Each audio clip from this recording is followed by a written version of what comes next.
You open the mail, there's a letter from your insurance company, one word jumps out, denied. No explanation you actually understand, just a code, CO50 or CO97. You call the number on the back of your card. You wait on hold, you still don't know why. Here's the question almost nobody asks. What actually happened to your claim in the minutes before that letter got printed? Your doctor's office doesn't send your claim straight to the insurer, it goes through a clearinghouse first. Think of it as a translator. It converts your visit, your diagnosis, every code your doctor billed into one standardized electronic file. The same format every insurer expects. And what happens next is the part almost nobody pictures. Along the way, the clearinghouse runs a check called claim scrubbing. Typos, missing fields, mismatched dates, a diagnosis code that doesn't match the procedure. All of it gets caught before your insurer ever sees the claim. Then it arrives at the insurance company. Most people assume a person reviewed it. That's not what happened. In most cases, no person looks at it. An automated system called an adjudication engine reads the codes, checks them against your specific policy, and makes a decision: approve, adjust, or deny. The whole thing happens in seconds. Only claims that get flagged, usually the expensive ones or the unusual ones, ever reach a human reviewer. Some insurers now run over half their claims this way, start to finish, without a single person involved, which makes what happens next worth looking at closely. So when your claim gets denied, what's actually going on underneath? In 2024, US insurers denied 19% of in-network claims, almost 1 in 5. Here's the part that overturns most people's assumption.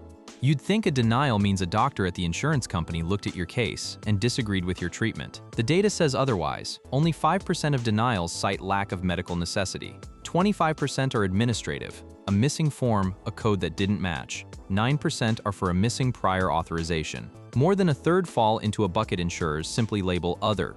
Your claim probably wasn't rejected by a doctor who disagreed with you. It was likely stopped by a rule, a code, or a form nobody filled in correctly. And the odds of that happening depend heavily on which insurer you have. Denial rates across major companies range from 8% to 25% for the exact same kind of claim. Pick a different plan, and your odds of a denial can triple. Your actual health has nothing to do with it.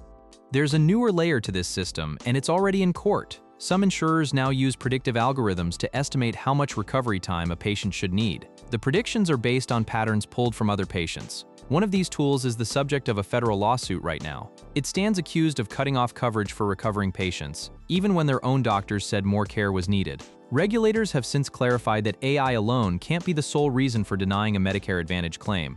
A human still has to sign off on that specific decision, which brings us to the strangest number in the whole system. Fewer than 1% of denied claims ever get appealed, but of the people who do appeal, roughly 1 in 3 win.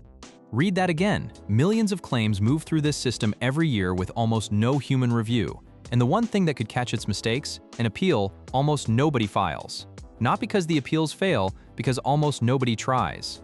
Most people see the word denied and assume the case is closed. A code was run, a rule was applied, and that's the end of it. But the appeal exists precisely because the first answer came from a system built for speed, not certainty. Filing it is often the only moment a human actually looks at your case.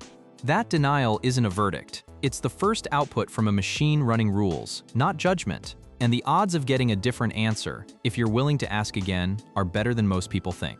So next time that letter says denied, you'll know what actually happened before it ever reached your mailbox. A code was checked against a rule in seconds by a system that never read your chart, and you'll know the next move is still yours to make.